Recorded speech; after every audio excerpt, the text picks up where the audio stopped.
중학생인 저는 걸어서 학교를 다녔는데 어느 골목길이 지름길이라 그 길을 자주 이용했습니다. 아무래도 볕이 들어오지 않은 골목길이다 보니 늦은 시간엔 제법 어두웠지만 늦은 시간에도 주위에 사람이 의외로 많이 지나다녀 저도 안심하고 다닐 수 있었습니다. 그렇게 그 골목을 지나다닌 지 한 7개월 정도 지났을 때 평소처럼 동아리 활동을 마치고 골목길로 들어섰습니다. 그런데 그날따라 사람이 아무도 없었습니다. 게다가 해도 짧아져 어두운 골목길이 평소보다 더 어둡고 무서워 보였습니다. 하지만 큰 길은 마침 공사 중이라 골목길을 이용하지 않으면 평소보다 더 멀리 돌아가야 했습니다. 저는 빨리 돌아가고 싶은 마음에 골목길로 들어섰습니다. 처음에는 무서웠지만 담 위를 걷는 고양이를 보거나 어느 집에서 나는 카레 냄새를 맡자 이 주위에 아무도 없는 게 아니라는 것을 느껴 점점 진정이 되었습니다. 그런데 골목길을 반쯤 지날 때 어디선가 콧노래가 들렸습니다.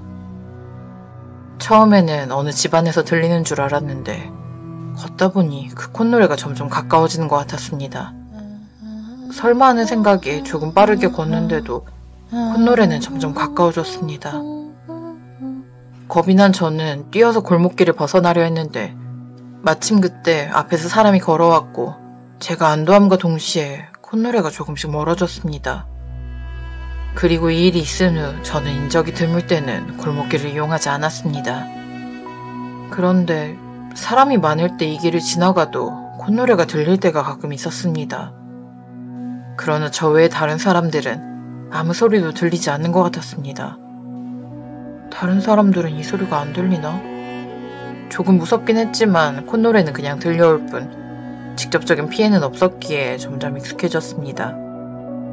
그리고 인적이 드문 때에도 다시 골목길을 이용하게 되었습니다. 시간이 흘러 12월에 접어들 무렵 사건이 일어났습니다. 그날은 동아리 활동이 늦어져 집에 돌아가는 길의 하늘이 이미 붉게 물든 그런 시간대였습니다. 저는 골목 앞에서 고민에 빠졌습니다. 이 골목으로 가면 완전히 해가 져서 깜깜해지기 전에 집에 갈 수 있습니다. 하지만 골목은 이미 어두웠고 지나다니는 사람이 없었습니다. 몇 달 전 그때처럼 왠지 무서운 분위기가 풍겼습니다. 콧노래 소리도 희미하게 들렸습니다. 하지만 그동안 아무 일도 없었던 터라 저는 결국 골목길로 들어섰습니다. 다행히 겨울이라 바람이 세서 희미한 콧노래는 어느새 들리지 않고 바람 소리만 들렸습니다. 조금만 더 가면 골목을 빠져나갈 수 있다고 조금 안심한 그때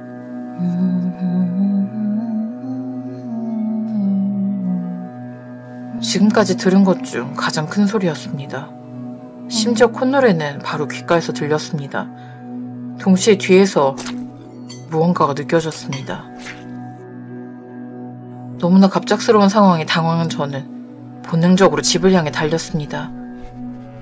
그리고 도중에 숨이 차서 멈춰 섰을 때 어느새 콧노래가 들리지 않는다는 걸 깨달았습니다. 그리고 멍하니 서 있는 제 옆으로 경찰차가 지나갔습니다. 무슨 일이야? 사람이 칼을 찔렸대. 제가 지나온 방향에 사람들이 모여들었습니다. 콧노래에서 벗어나고 싶어 빠른 걸음으로 집에 돌아와 아무도 없는 거실에서 이어폰을 끼고 큰 소리로 음악을 틀었습니다. 대체 그 콧노래는 뭐지? 사람이 찔렸다고 하던데 그때 도망치지 않았으면 나도 찔렸을까? 이런 생각에 머릿속이 어지러웠습니다. 그러나 20분 정도 지나 조금 진정이 된 저는 이번엔 이런 생각을 했습니다. 어쩌면 그 콧노래는 나에게 위험을 알려준 게 아닐까? 아까 뒤에서 무언가를 느낀 것이 사람을 찌른 범인의 기척이라면 콧노래를 듣고 뛰지 않았다면 지금쯤 저도 죽었을지 모릅니다. 그런데 콧노래가 들리기 시작한 건 몇 달 전부터였습니다.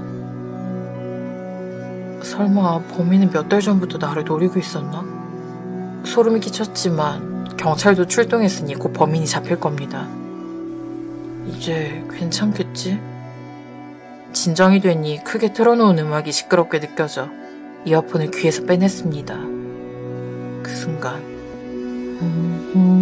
아까와는 비교도 할 수 없을 정도로 큰 콧노래가 집안을 가득 메웠습니다. 덜컹 현관문이 열리는 소리가 났습니다. 설마